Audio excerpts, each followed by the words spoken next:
Demikianlah diselesaikan langit dan bumi dan segala isinya.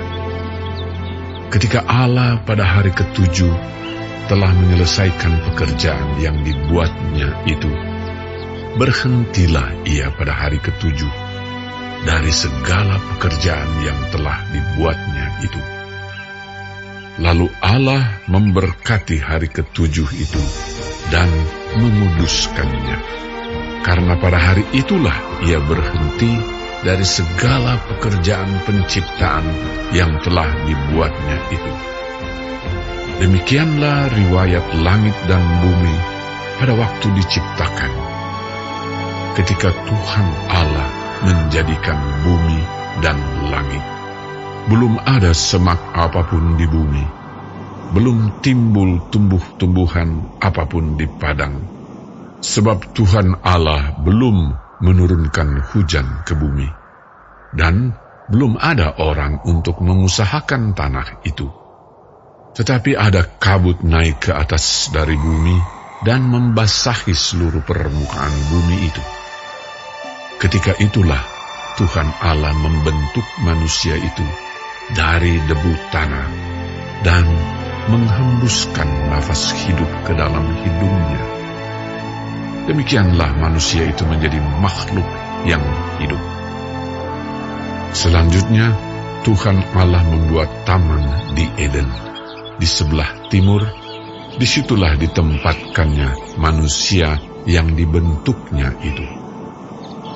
Lalu Tuhan Allah menumbuhkan berbagai-bagai pohon dari bumi, yang menarik dan yang baik untuk dimakan buahnya.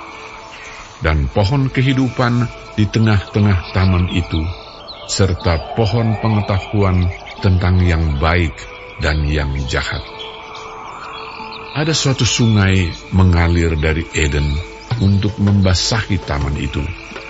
Dan dari situ, sungai itu terbagi menjadi 4 cabang. Yang pertama, namanya Pison, yakni yang mengalir mengelilingi seluruh tanah Hawila, tempat emas ada.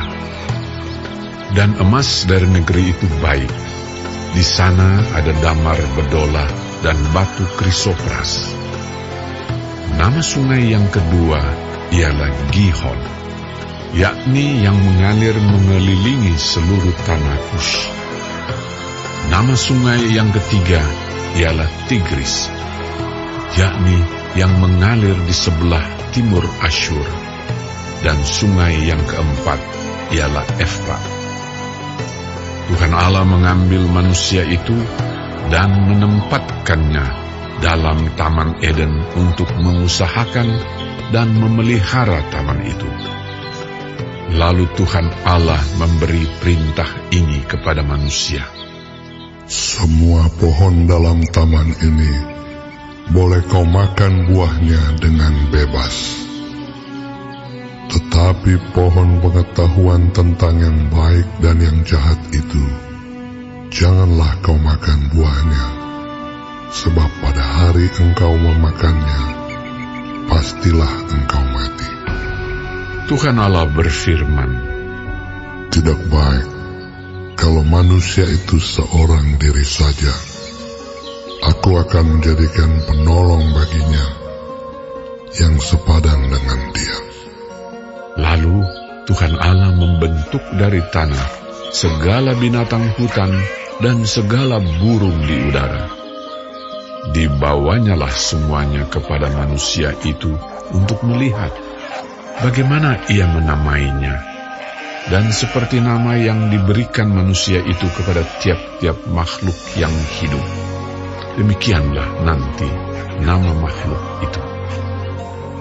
Manusia itu memberi nama kepada segala ternak, kepada burung-burung di udara, dan kepada segala binatang hutan.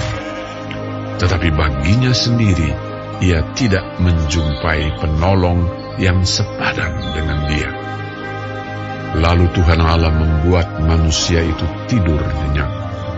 Ketika ia tidur, Tuhan Allah mengambil salah satu rusuk daripadanya, lalu menutup tempat itu dengan daging.